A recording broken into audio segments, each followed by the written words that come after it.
우리 하나님의 말씀을 보시면서 우리 같이 은혜 나누시기 원합니다. 베드로전서 1장 1절에서 7절까지 말씀입니다.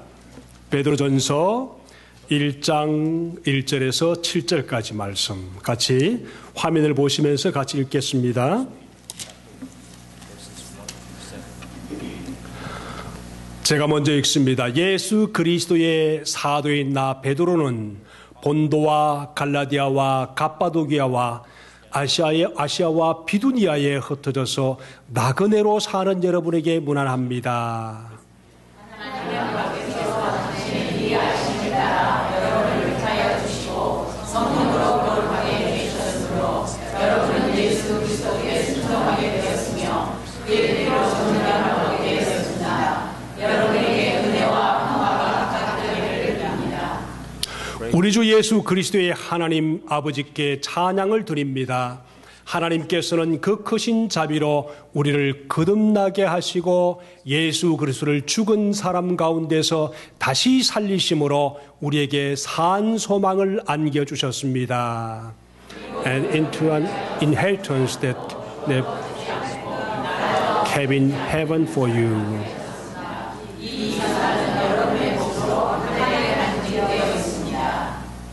하나님께서는 여러분이 마지막 때에 나타나기로 되어 있는 구원을 얻게 하시려고 여러분의 믿음을 보시고 그분의 능력으로 여러분을 보호하고 계십니다.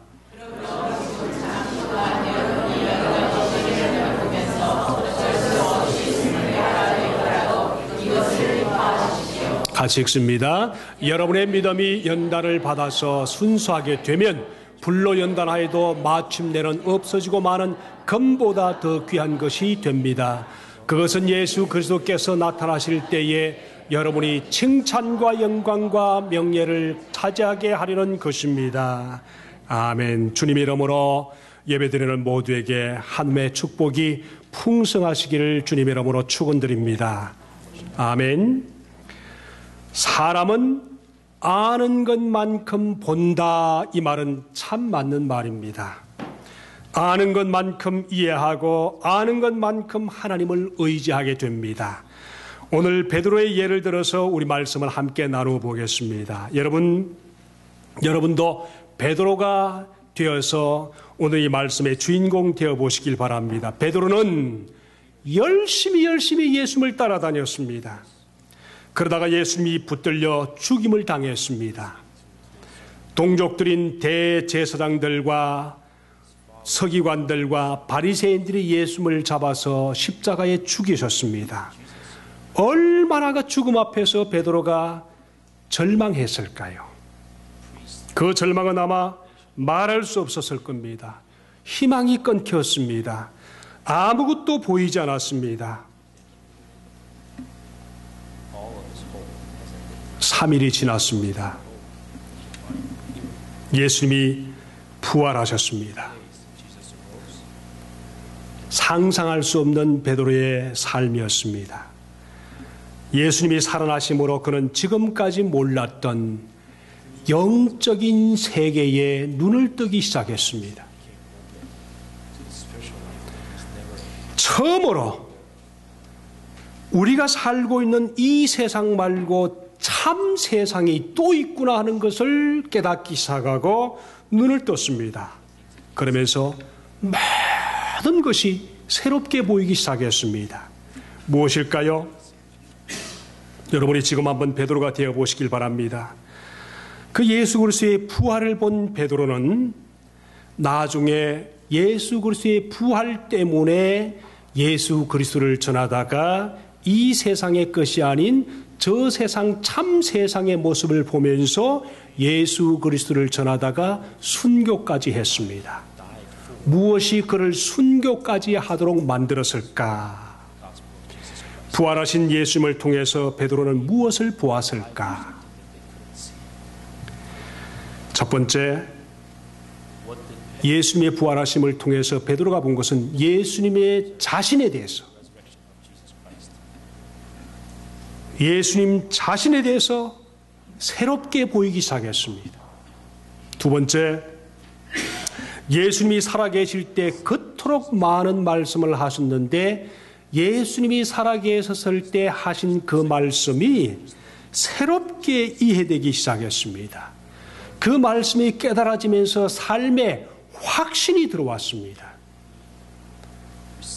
세 번째, 지금 그리스도인들이 이 말씀을 받고 읽고 또 같이 모여 예배드리는 많은 초대교회 성도들이 굉장한 고난을 겪고 있는데, 지금 세상에서 겪는 고난과 시련은 자기가 보고 경험하고 예수 그리스도를 알고 난 후에, 부활하고 난 후에 예수 그리스도를 본 후에 이 세상이 우리에게, 크리스찬에게 주는 그 고난은 아무것도 아니라는 자신감이 생겼습니다.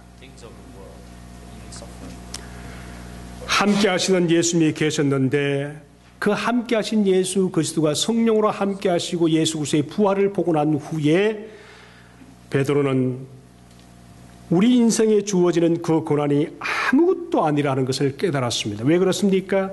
천국을 보고 영원히 살 그곳을 보니까 잠깐 세상에서 받는 고난은 그 천국과 비교하니까 전혀 아무것도 아니었습니다. 그러니까 고난을 견딜 수 있었고, 심지어 베드로는 이 고난을 기쁘게 여기라 그렇게 부탁을 했습니다. 아멘인가요? 여러분, 질문드립니다. 예수님이 부활하시기 전에 베드로는 천국을 알았을까요? 몰랐을까요? 부활의 세계를 알았을까요? 몰랐을까요? 이 세상이 다인 줄 알았지요. 위대하신 예수 그리스도가 그냥 좋아서 쫓아다녔지요. 남자들의 마음속에는 자기보다 조금만 더 위대한 사람이 있으면 그냥 쫓아다니고 싶은 본능이 있습니다. 여자도 마찬가지겠지만은요. 그래서 자기보다 한 수 위다 하면은 굴복할 수 있는 자세를 가진 것이 바로 세상 사람들, 남자들의 세계입니다. 주먹이 자기보다 조금 더 세 보세요. 그러면 행님하고 쫓아다니는 것이 이 남자들의 본능입니다. 세상 지식도 마찬가지입니다. 베드로는 그랬습니다. 예수 그리스도를 보니까 너무 위대한 분이고 대단한 분이시고 말씀하는 것과 모든 것이 자기 무식한 것과는 전혀 다르거든요. 그러니까 무조건 예수님을 쫓아다녔습니다. 그런데 쫓아다니던 그 예수 그리스도가 좋았을 뿐이지 정말 예수 그리스도가 말씀하시던 그 모든 것들은 전혀 깨닫지 못했습니다. 천국을 알았을까요? 몰랐습니다. 죽음을 알았을까요? 몰랐습니다. 예를 들어 볼까요? 마태복음 16장 16절에 가보니까 예수님이 제자들에게 물었습니다. 너희들은 나를 누구라 하느냐? 그랬더니 베드로가 뭐라고 그랬습니까? 예수님께서 묻습니다. 너희는 나를 누구라 하느냐? Who do you say I am? 그랬더니 주책 같은 베드로가 그때 대답합니다. You are the Messiah, the Son of Living God. 그랬습니다. The Son of the Living God. 살아계신 하나님의 아들입니다. 얼마나 멋진 고백이요. 고백은 잘했습니다만은 실제적인 예수 그리스도와 예수 그리스도가 말씀하시는 그 세계는 아직 전혀 이해하지 못하고 있습니다. 왜 그럴까요? 정맥을 볼까요?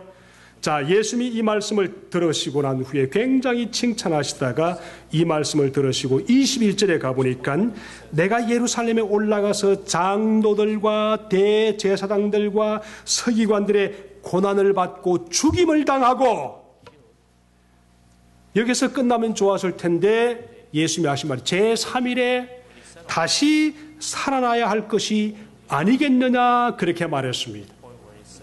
그랬더니 베드로가 죽임을 당하고까지만 이해하고 죽고 난 후에 3일 후에 살아난다 이 말은 듣긴 들었는데 전혀 이해가 되지 않았습니다. 그랬더니 베드로가 뭐라고 그럽니까? 예수님 제발 죽지 마십시오.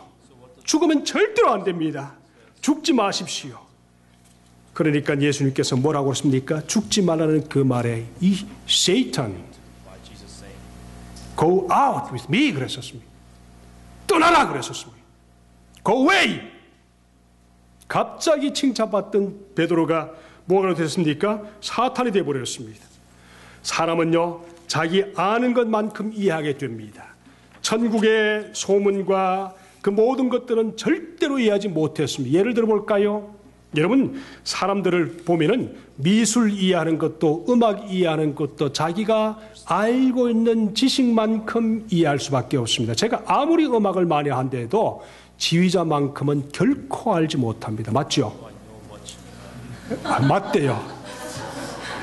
저도 음악을 참 많이 아는 편이라고 생각하는데, 특별히 동요 같은 거나 이 시나 문학 이런 것은 참 많이 알고 암송한다. 또 미술도 제가 와이프가 미술 전공하다 보니까 그게 맞추기 위해서 미술도 보는 방법 다 이렇게 터득하려고 애를 써봤는데 아무리 해도 전공한 사람만큼은 못 따라가더라고요. 저는 차에 다니면서 늘 클래식 뮤직을, 그 음악을 듣고 다니는데 그 리듬 자체가, 멜로디가 얼마나 대단합니까? 근데 그거 다 이해 못합니다. 아는 만큼 들릴 뿐입니다. 자기 지식만큼 듣고 즐기지, 모르는 것은 그냥 멜로디만 알지 거기에 속한 그 내용과 배경과 이런 것들은 전혀 알지 못합니다. 그냥 즐길 뿐입니다. 예수님이 심각하게 제자들에게 십자가 지기 전에 십자가 지신다고 몇 번을 말씀을 하셨는데 그들은 들리지 않았습니다. 죽는 것과 사는 것은 무슨 말인지도 몰랐습니다. 그것이 현실적으로 가능한 말인지 무슨 말인지 전혀 이해가 불가능합니다. 여러분, 지난주에 우리 성가대가 사명에 대해서 우리 찬양을 했는데 우리 사명을 듣다가 저는 참 가슴이 찡하고 괜히 그냥 눈물이 막 났는데, 여러분 우셨어요? 그냥 부르고 말았잖아요. 그렇죠? 듣고 말았잖아요. 왜 그럽니까? 사명이 무엇인지를 모르니까. 그 사명을 아무리 노래한다고 해도 노래했을 뿐이지, 사명을 아무리 듣고 좋았을 뿐이지 사명 자체의 사명이 무엇인지 모르니까 이해가 안 되는 겁니다. 그런데 저는 사명이 무엇인지 알았기 때문에 울었습니다. 혼자 울었습니다. 하나님의 사명을 이해하는 것은 목회자가 되지 않은 한 이해를 못합니다. 베드로가 예수님과 함께 다닐 때 그냥 좋았습니다. 너무도 예수님이 마음이 온유하시고 자기 실수 다 받아주시고 너무나 훌륭한 분이십니다. 말하는 것 보면 자기하고 전혀 차원이 달랐습니다. 자기 실력과는 너무도 차이가 있었습니다. 세상 누구보다도 훌륭하신 분이십니다. 여기까지만 이해했는데 그분이 왜 세상에 오셨고 왜 죄가 없으시고 까지는 전혀 이해 못하셨습니다. 예수님이 전혀 우리와 다르다 하는 것, 위대하시다 하는 것까지는 알았는데 그냥 좋아서 따라다녔을 뿐이지. 그러나 예수님이 말씀하시는 천국도 영생도 아무리 예수님이 강조해도 들리지 않았습니다. 천국 이해하십니까? 영생 이해하십니까? 예수님이 믿는다는 것 그 자체가 무엇을 하는지 이해하십니까? 어떤 사람은 축복 때문에 예수 믿고, 어떤 사람은 천국 가기 위해서 예수 믿고, 어떤 사람은 믿는 자체가 의지가 되어서 예수 믿고 하는데, 축복과 천국과 예수 그리스도가 좋아서 하는 그 놀라운 순수함의 교제를 제대로 하시는 분이 얼마나 되십니까? 모릅니다. 베드로가 그랬었습니다. 예수님이 하시는 말씀이 그냥 들려오지 그 외에 그 모든 짐작을 하지 못합니다. 그러니까 예수님이 잡혀서 죽음 직전에 막 힘들어하니까 베드로가 따라갔다가 여자가 와서 쟤도 예수 한 패다 그랬더니 베드로가 뭐라고 했습니까? 너 지금 무슨 말 하느냐? 그러면서 막 부인을 했습니다. 한 번 부인한 게 아닙니다. 3번을 부인했습니다. 왜 그랬을까요? 예수가 왜 죽으시는지, 죽은 후에 3일 만에 그렇게 말씀을 하셨는데도 부활하시는지, 그리고 그분이 왜 부활해야만 되는지 이걸 전혀 몰랐으니까 부인할 수밖에 없지요. 우리가 신앙생활 똑같습니다. 그런데 그가 예수님이 십자가에 죽으셨다가 3일 만에 부활하신 것을 직접 목격하고 만났습니다. 그리고 식사까지 했습니다. 그 후에 베드로의 마음속에는 지금까지 생각했던 일반적인 상식들이 다 무너졌습니다. 지금까지 예수님이 하셨던 말씀들이 다 새롭게 전혀 새로운 마음으로 이해가 되기 시작했습니다. 부활하신 예수님을 보니까 천국과 지옥이 이제 보이기 시작합니다. 영생하시는 말씀을 깨닫기 시작합니다. 지금까지 그분이 하신 말씀이 새로운 약속으로 믿어지기 시작합니다. 예수님이 하신 말씀이 예수롭지 않은 것을 깨달았습니다. 하늘의 음성으로 들리기 시작합니다. 그리고 그 무식한 베드로가 오늘 이 베드로전서를 쓰면서 우리에게 주시는 말씀이 무슨 말씀인가요? 첫 번째, 예수 그리스도를 믿는 우리들은 어떤 사람인가? 하나님 앞에 예수 그리스도를 믿음으로 우리가 어떤 약속을 받았는가? 첫 번째 뭔가 하면은 하나님이 우리를 미리 아시고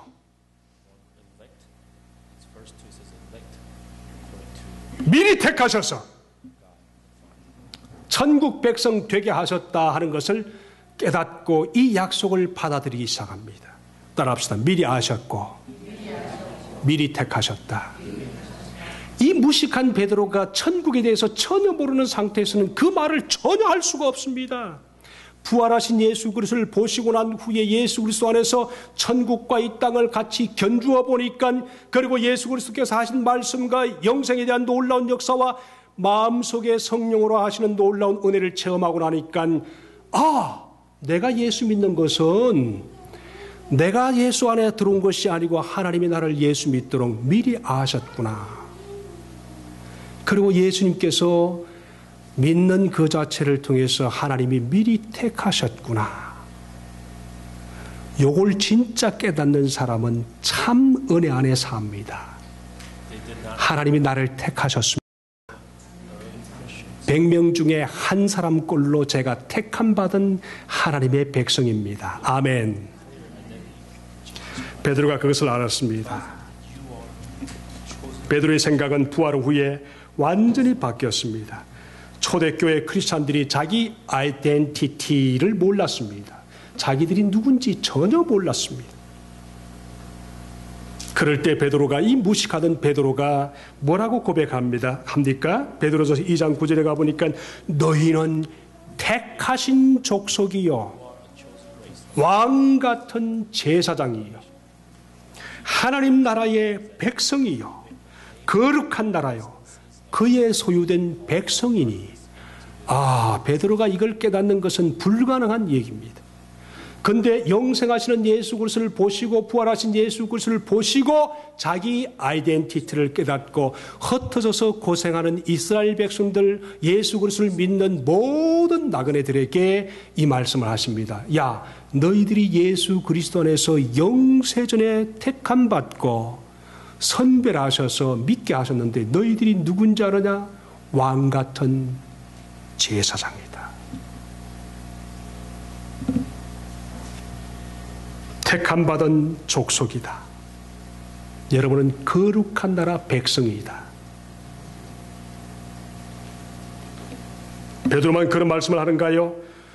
바울이 썼다는 에베소 1장 4절에도 가보니까 하나님이 뭐라고 그러십니까? 창세전에, 말씀하기 전에 곧 창세전에 그리스도 예수 안에서 우리를 택하사 우리로 사랑 안에서 그 앞에 거룩하고 흠이 없게 하시려고 창세전에 하나님이 나를 택하셨다. 저는 사실 이것을 깨닫고 예수 앞에 항복을 했습니다. 내가 창세전에 하나님이 나를 택하셨구나. 이걸 깨닫고 난 후에 저는 몸소리 쳤습니다. 삶에 주님 앞에 사랑받는 놀라운 은혜 때문에 자신감이 생겼습니다. 그 예수 그리스도를 생각하면 할수록 삶 속에 놀라운 기쁨이 있었습니다. 여러분, 예배드리는 여러분은 주님 안에서 택하신 족속들입니다. 왕 같은 제사장들입니다. 거룩한 나라의 백성들입니다. 베드로가 부활하신 예수 그리스도를 보시고 하나님이 우리를 미리 아시고 미리 택하셨다.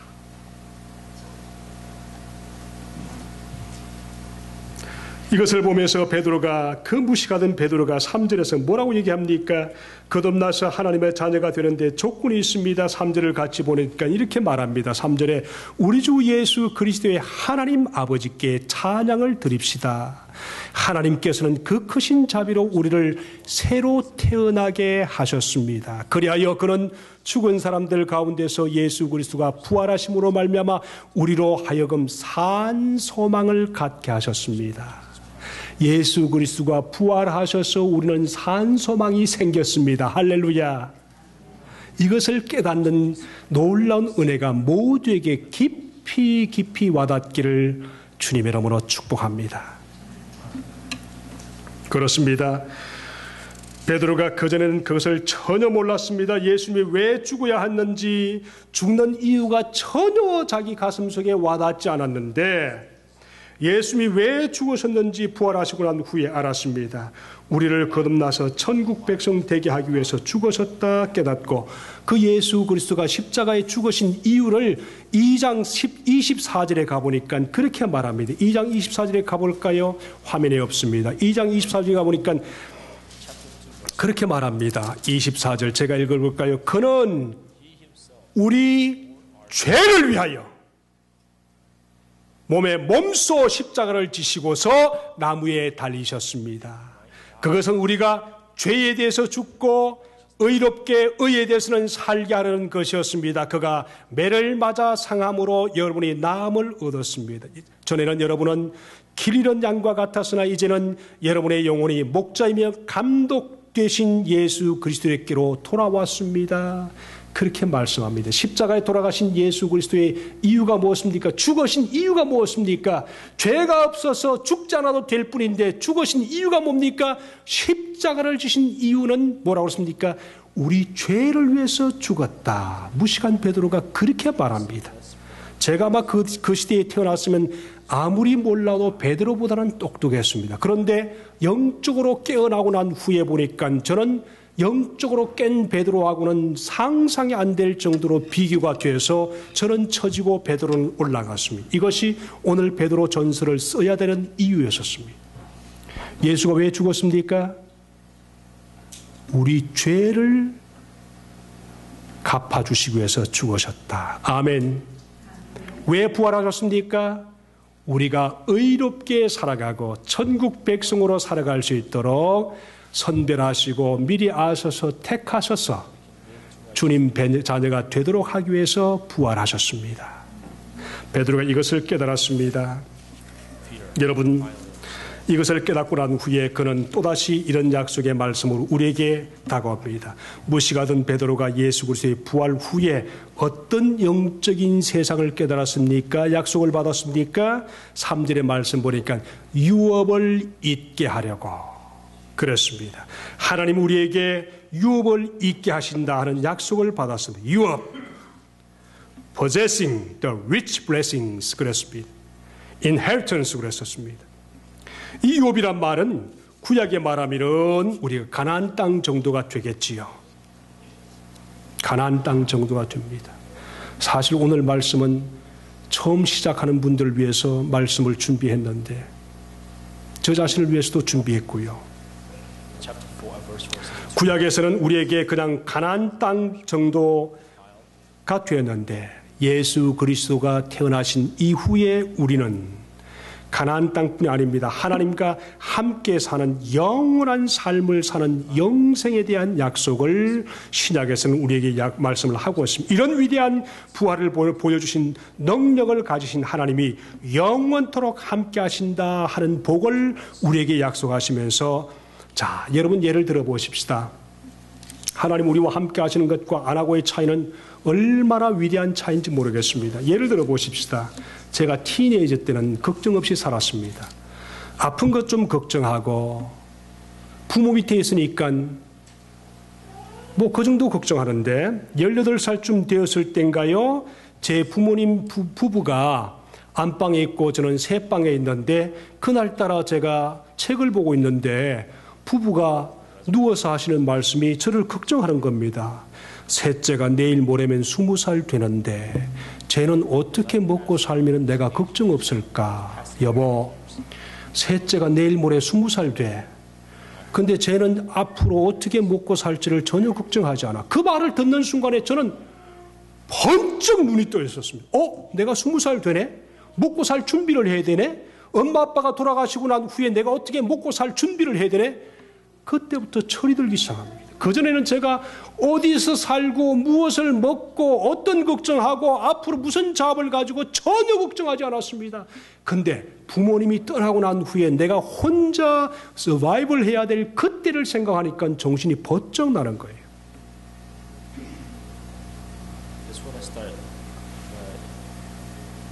내가 독립해야 되는데 어떻게 하면 좋을까? 그때까지 저는 부모님이 함께 하시고 먹고 사는 문제, 기가하는 문제 전혀 걱정 없이 살았습니다. 하나님은 이것을 아십니다. 세상에서 나그네로 사는 저와 여러분을 아시고 하나님께서 예수 그리스도가 부활하고 난 후에 우리에게 다가오셔서 우리도 하나님 없이 살면 제가 마치 부모 밑에 살 때 걱정 없이 살았던 것처럼 하나님이 안 계시는 그런 삶을 살면은 하나님도 우리가 세상에서 살면 이런 걱정 하시는 것을 아시고 그렇게 말씀을 하십니다. 예수 그리스도 안에서 하나님 우리에게 하신 약속은 두려워 말라. 내가 너와 함께함이라. 놀라지 말라. 나는 내 하나님이 됨이라. 내가 너를 굳세게 하리라. 참으로 너를 도와주리라. 참으로 나의 의로운 오른손으로 너를 붙들어 주리라. 이사야 41장 10절에 이스라엘 백성들이 그렇게 걱정하니까 이 말씀으로 다가오셔서 하나님은 그렇게 약속하셨습니다. 그런데 우리가 해야 할 것이 무엇인가 분명히 말씀하셨는데 이사야 40장 31절에 가니까 우리가 해야 할 것이 딱 한 가지였습니다. 오직 여호와를 앙망하는 자는 새 힘을 얻으리니 독수리가 날개치며 올라갈 같을 것이요 올라감 같을 것이요. 우리가 세상 삶에서 진짜 해야 할 것이 무엇인가를 주님은 분명히 우리에게 말씀하셨습니다. 하나님을 앙망하며 찬양하며 온전한 예배로 살아가시면 우리 삶의 걱정을 하나님이 가져가십니다. 왜 이걸 못하십니까? 오늘 아침에 전화하니까 목사님 일 가야 돼요. 1시에 누굴 만나기로 했어요. 하나님 먼저 의지하십시오. 찬양하십시오.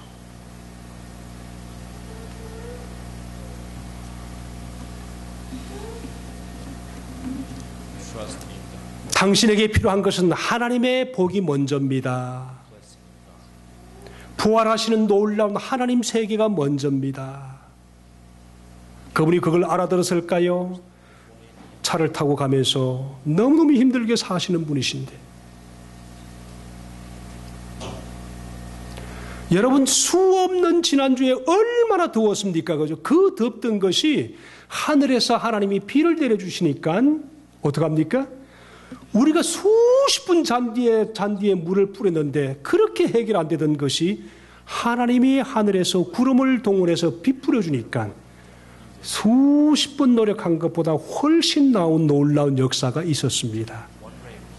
우리가 왜 이런 것들을 비즈니스 마인드를 가지고 왜 못합니까? 우리가 해야 할 것은 부활하신 하나님 의지하면서 하나님 찬양하는 것입니다. 할렐루야.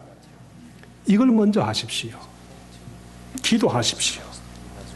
시편 37편 4절에 보니까 여호와를 기뻐하라. 그리하면 저가 내 마음의 소원을 이루어 주시리라. 빌립보 4장 19절의 말씀 보니까 신약입니다. 나의 하나님이 그리스도 예수 안에서 평강 가운데 영광 가운데 그 풍성한 대로 너희 모든 쓸 것을 채우시리라.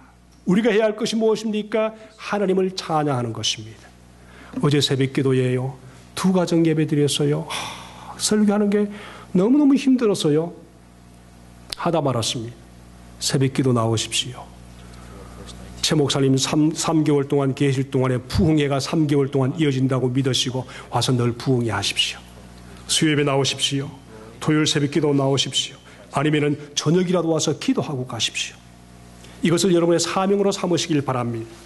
여러분 제가 만만하니까 안 나오도 된다. 반 목사님 믿어오니까 안 나오도 된다. 그런 마음으로 안 나오시죠. 그죠? 아니면 너무 피곤해서 못 나올 수도 있습니다. 어쨌든 우리가 해야 할 것은 하루 종일 일해서 피곤한 그것을 가지고 와서 하나님 찬양하는 것이 여러분을 살리는 길이라는 것을 꼭 믿으시기를 축복합니다. 자, 우리 무식하던 베드로가 우리에게 하시는 말씀이 몇 가지가 있는데 보니까 뭐라고 그랬습니까? 썩지 않고, 따라합시다. 썩지 않고, 더럽지 않고, 쇠하지 않는 이것을 하나님께서 우리에게 주신다 그러셨습니다.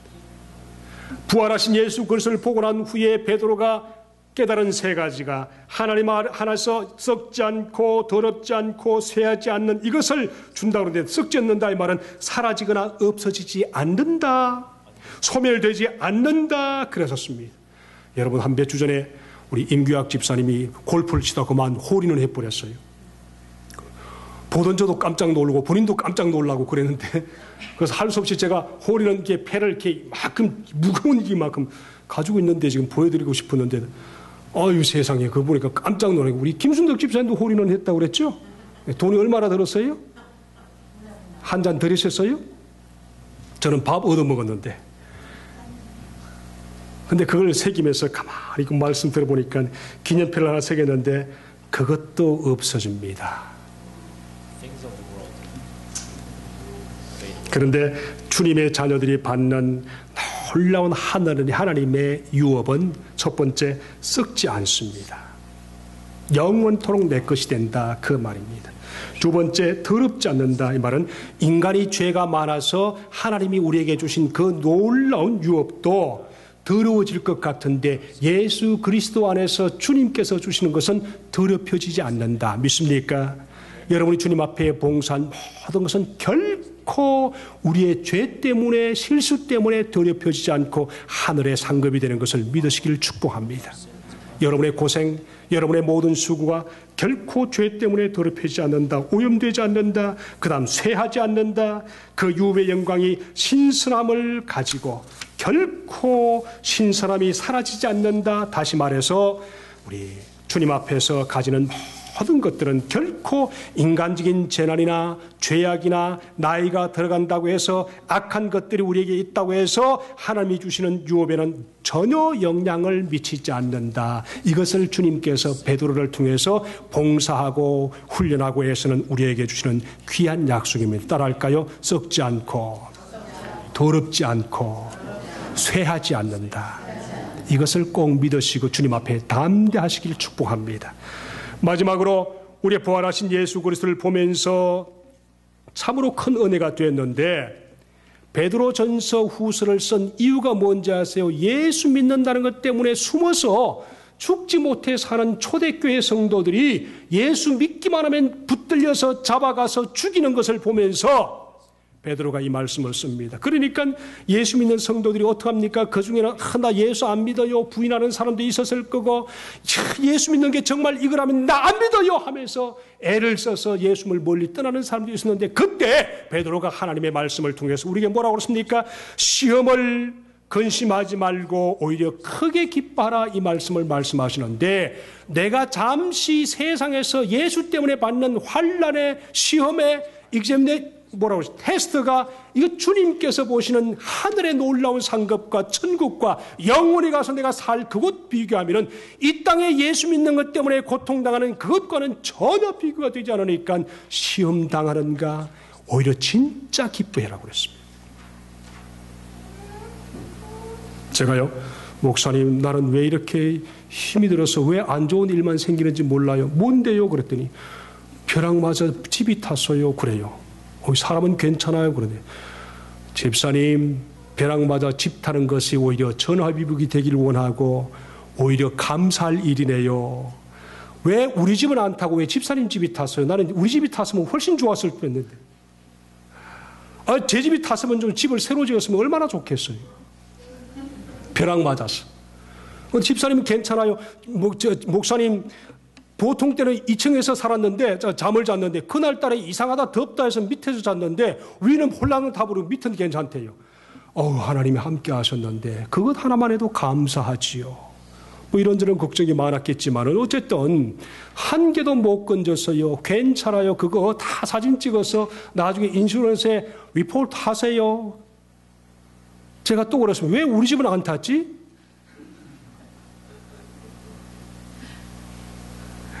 여러분, 예수 믿으면서 세상에 살면서 시험을 근심하지 마십시오. 오늘 6절과 7절의 말씀처럼 어떡합니까?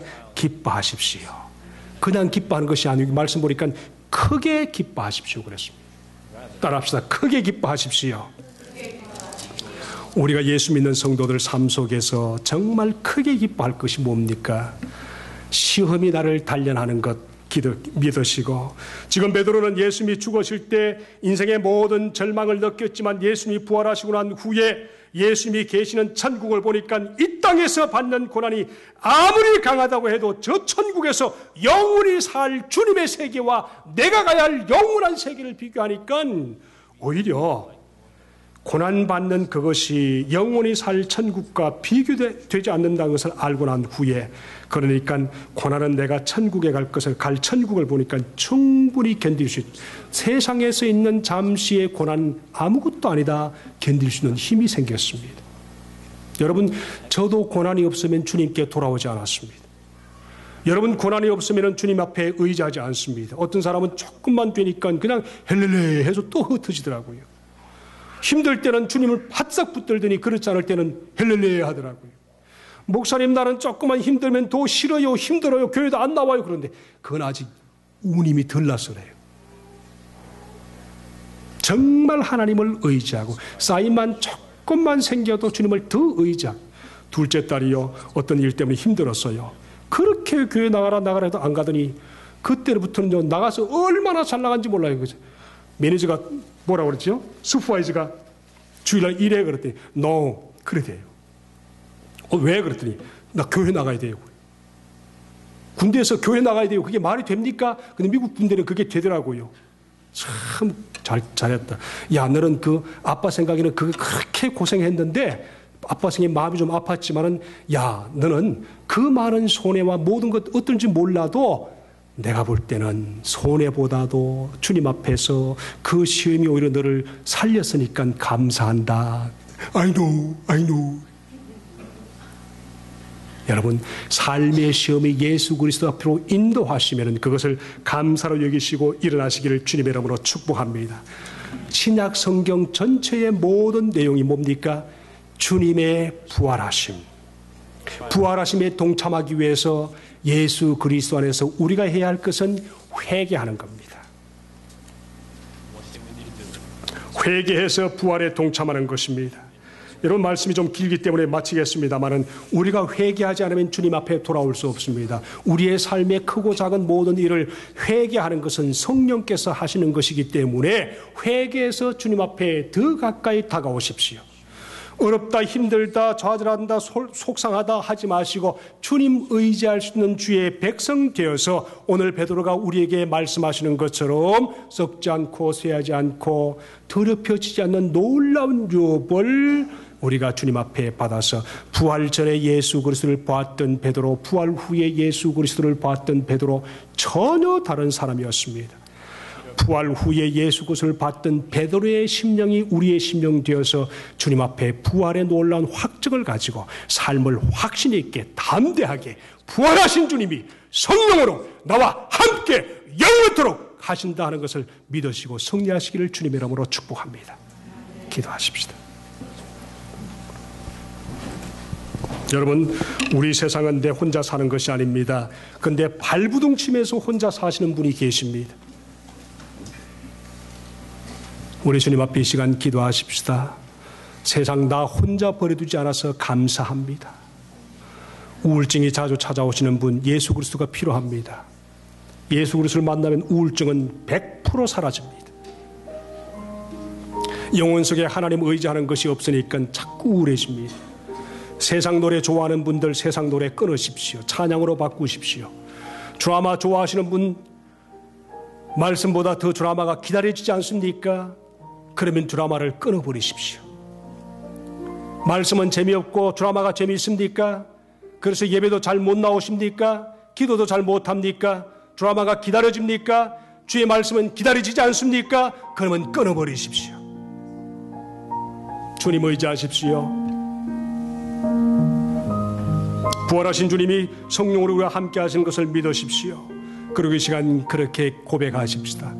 하나님, 예수 그리스도가 부활하시기 전엔 베드로가 아무것도 몰랐지만은 부활하신 예수 그리스도를 보고 베드로는 새로운 세계를 보았습니다. 천국이 이해가 됐습니다. 그리고 순교해도 아깝지 않을 정도로 목숨을 던질 수가 있는 용기가 생겼습니다. 하나님, 우리를 참으로 영적인 세계에 눈을 뜨고 주님 더 의지할 수 있도록 도와주옵소서. 기도하겠습니다. 거룩하신 아버지 하나님, 우리 성도들의 기도를, 아니 우리 모두의 기도를 들어주시옵소서. 세상에서 받는 고난이 주님 안에서 받는 고난 되게 하시고, 이것이 하나님 정말 주님을 영화롭게 할 수 있는 놀라운 은혜로 주님 가까이 갈 수 있도록 도와주옵소서. 거룩하신 아버지 하나님, 간절히 원합니다. 오늘 모든 성도들의 삶을 터치하여 주시옵소서. 성령으로 터치하여 주시옵소서. 하나님, 그리고 삶의 확신을 주시옵소서. 부활하신 주 예수 그리스도를 보게 하여 주시옵소서.